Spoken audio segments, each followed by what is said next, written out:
This is Dr. Pat Wallace, Director of the Museum. You'll remember that I promised you from time to time, that is to say occasionally, we'd ask Dr. Pat Wallace to come along and show us what's on show, as it were, in the museum at the moment. Just because the museum, I'm convinced, is a place that a great number of Irish people have never bothered to visit. Hands up everybody in the audience who has ever been to the museum. Hands up. Ever, I said, who has ever been. All of you. I am astonished. I'm delighted. I am astonished. That is a heck of a crop. I thought I'd see 3 or 4 hands. Well done. Congratulations. What have you got for us, Pat? 2 things, Gay, from Viking Dublin. This is a toy or a model ship made of willow. You can imagine a kid 1,000 years ago playing with that on the verge of the Liffey or the Puddle on the banks of the river. But the important thing about it is, it's not just a toy, it is also a replica of an ocean-going merchant ship of, say, the year 1000. But this is 1,000 years old. No doubt about that. What I'm holding is 1,000 years old. Yes. And it was a toy ship. Yeah.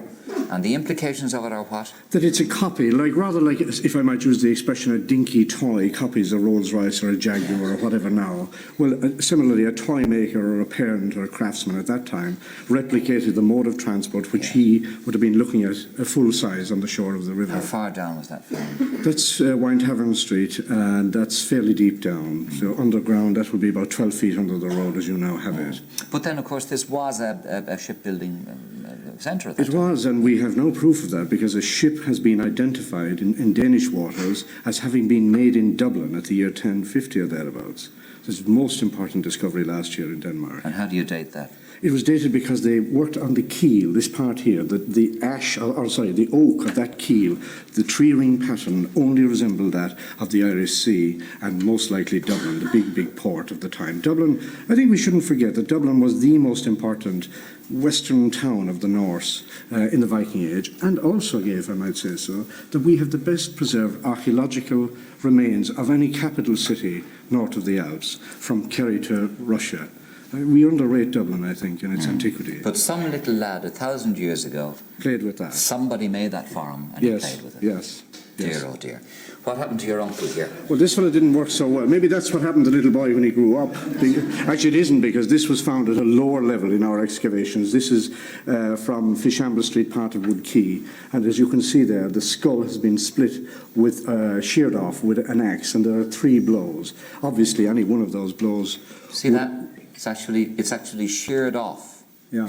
Sheared off there, right down, and presume. The section looks like arrow there. At the, if you remember the bar of arrow. This is not a fiberglass reproduction or something, is it? This is actually. No, it's a genuine thing. This is the genuine thing. Yeah. Isn't it? How old is it? It's over 1,000 years. It's from the lowest part of the 900s. I'd say about 920 or thereabouts. And you can say pretty well he was felled by an axe. Oh, definitely, unless he was, if I might use the expression, on a pilgrimage abroad at some very important shrine. He couldn't have made a recovery from that. I mean, this is. I'm trying not to use a place name, as you can see. Indeed, quite, yes. It took more than an Asprov to recover from that sort of thing. Oh God, that was a terrible blow. Yeah. Oh yes. Isn't it fascinating that the teeth are still? I mean, there's fellas walking around in Ireland today with less good teeth than that. Oh, yeah. You know, they could well do it. Yeah. I didn't realise they lasted that long.